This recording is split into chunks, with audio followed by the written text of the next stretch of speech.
ममता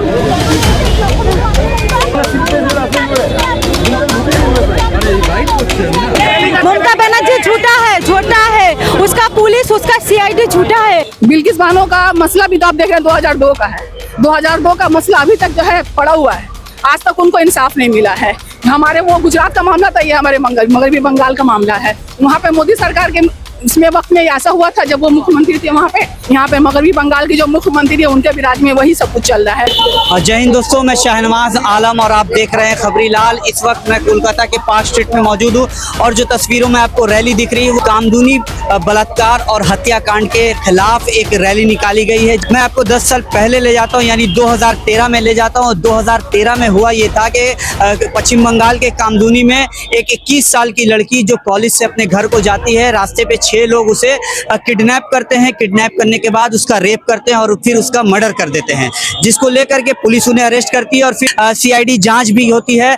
फिर session court द्वारा 3 लोगों को उम्र कैद की सजा सुनाई जाती है और 3 लोगों को फांसी की सजा सुनाई जाती है। लेकिन कुछ दिन पहले यानी 6 अक्टूबर जुमा के दिन कलकत्ता हाई कोर्ट ने यह फैसला दिया है कि जो 3 लोग थे जिन्हें जो मुख्य आरोपी थे, यानी 3 लोग जिन्हें फांसी की सजा सुनाई गई थी, उनमें से एक आरोपी को जो है बेल दे दिया गया है और जो 2 आरोपी को फांसी की सजा सुनाई गई थी उसे उम्र कैद की सजा में तब्दील कर दिया गया है, जिसको लेकर लगातार प्रोटेस्ट किया जा रहा है। परिवार के लोग नाखुश है हाई कोर्ट के इस फैसले से और उनका ये कहना है कि वो सुप्रीम कोर्ट मूव करेंगे और जो कामदूनी में जो केस हुआ था वो केस कहीं देश भर में ना हो, ये उनकी मांग है। हम रैली में मौजूद कुछ लोगों से बात करेंगे, साथ ही साथ हम परिवार के लोगों से भी बात करेंगे। तो आइए सुनते हैं पूरी खबर। जिसको फांसी की सजा है उसको बेकसूर खलास किया है, इसलिए हम लोग जस्टिस हम लोगों को नहीं मिला, इसलिए हम लोग रैली कर रही हूँ एवं जस्टिस के लिए हम लोग सुप्रीम कोर्ट जा रही हूँ। जो सीएम है वो हम लोगों का जस्टिस नहीं दिया, उसका पुलिस, उसका सीआईडी हम लोगों का धोखा दिया है। हम लोग जो विश्वास बंगाल के मुख्यमंत्री ममता बनर्जी ने कहा था कि इंसाफ मिलेगा साल 2013। ममता बनर्जी कहाँ थी आप जानते हो? ममता बनर्जी वो जो बात बोला है वो झूठा है।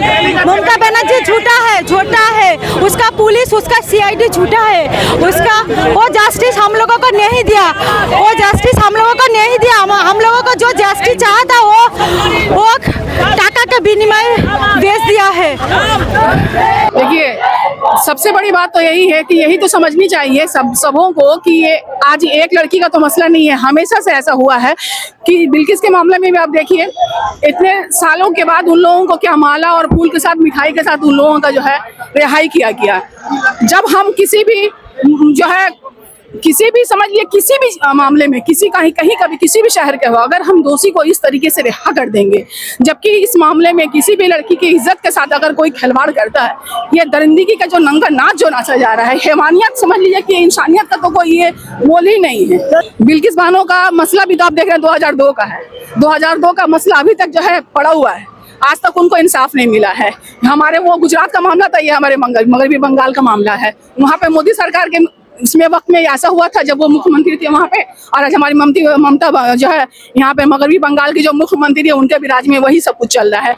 वो भी बोले थे हम इंसाफ दिलाएंगे, ये भी बोली थे हम इंसाफ दिलाएंगे, लेकिन इंसाफ दिलाने का जो तरीका इन लोगों का तरीकाकार, उसमें इन लोगों को जो है ख्याल करना चाहिए। अगर ऐसा कोई भी इंसान किसी भी लड़की के साथ में, कोई भी शख्स अगर ऐसा हैवानियत का जो है नंगा नाच करता है तो उसको फौरन फांसी की सजा मिलनी चाहिए। अगर एक मर्द को फांसी की सजा अगर आप दे देते हैं, अगर वो दोषी है, तो दूसरा कोई भी मर्द इस काम को करने से पहले 100 बार सोचेगा कि नहीं, हमें किसी भी लड़की को हाथ नहीं लगाना है। लेकिन फांसी की सजा थी, तो वही तो बात हम कहना चाह रहे हैं कि जब फांसी की सजा थी, अगर फांसी दे दिया गया रहता तो आज ये जो आपके सामने फैसला आया है, आज जो हम रास्ते पे उतरे हैं, ये तो नहीं अमल में आता ना। ये बात तो वहीं पे खत्म हो जाता। अगर कोई भी शख्स अगर किसी औरत के साथ में, किसी लड़की, किसी बच्ची के साथ में ऐसा हैवानियत का नंगा नाच करता है, किसी की इज्जत अस्मत को लूटता है, उसकी जान को खत्म करता है, तो सोचिए उसके पीछे उसका पूरा परिवार है। वो जिंदगी भर के लिए वो दाग उस घर में लग जाता है और वो बार बार जो है, देखिए अभी आप देखे होंगे हालत क्या है। बात तो तो हम भी तो यही बात कहना चाह रहे हैं आपके चैनल के माध्यम से कि इसकी कोई भी समझिएगा ठोस कदम उठाना चाहिए। आप अगर किसी को भी दोषी पाते हो फौरन उसे फांसी की सजा मिलनी चाहिए। अगर एक बार इस मामले में इस तरह के वाकयात में अगर किसी भी लड़की की अगर इज्जत को कोई लूटता है, उसकी जान को अगर लेता है, खत्म करता है, उसको उस शख्स को फौरन जो भी दोषी है, जो भी आरोपी है, उसको फौरन फांसी की सजा मिलनी चाहिए ताकि दूसरों लोगों को यह सबक मिले।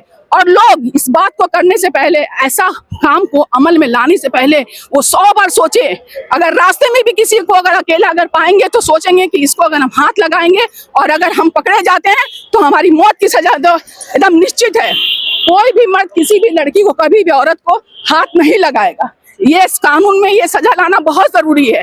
ये उम्र कैद की सजा देने के बाद में कुछ सालों के बाद रिहाई दे दी जाती है।